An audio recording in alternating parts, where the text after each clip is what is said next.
দেখতে দেখতে কীভাবে 9টা মাস কাটিয়ে ফেললাম ভাবতেই পারছি না। এই তো মনে হলো সেদিন কনসেপ্ট করলাম, আর এখনই 9 মাস হয়ে গেছে। আর কিছুদিনের অপেক্ষা, তো ওকে আমি পৃথিবীর আলো দেখাতে পারবো, দেখতে পাবেও।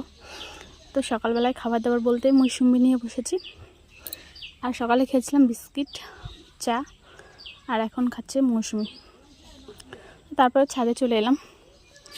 তো বিকালবেলায় দেখো পুচকুটাকে নিয়ে আসলাম, ও ট্রেন দেখে টাটা দিচ্ছে আমাদের বাড়ি থেকে, আমার ছাদের পর থেকে ট্রেন লাইনটা দেখাই যায়।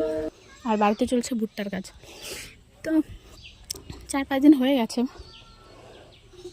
এইভাবেই চলছে। আর আমাদের মিনি দেখো কীভাবে ঘুমাচ্ছে, মানে ও এখন এতটাই সব কথা বোঝে, দেখো বালিশে মাথা দিয়ে ঘুমোচ্ছে। আর এখন চৌকি ছাড়া তো ঘুমাই না, চৌকিতে উঠে ঘুমাতে হবে ওর। আর ও আগে যেমন শুধু দুধ খেত, এখন ভাতও খেতে পারে, মাঝে মাঝে ভাতও খায়। মাছ তো খায় না, শুধু সাদা ভাতটাই খাওয়াচ্ছে এখন।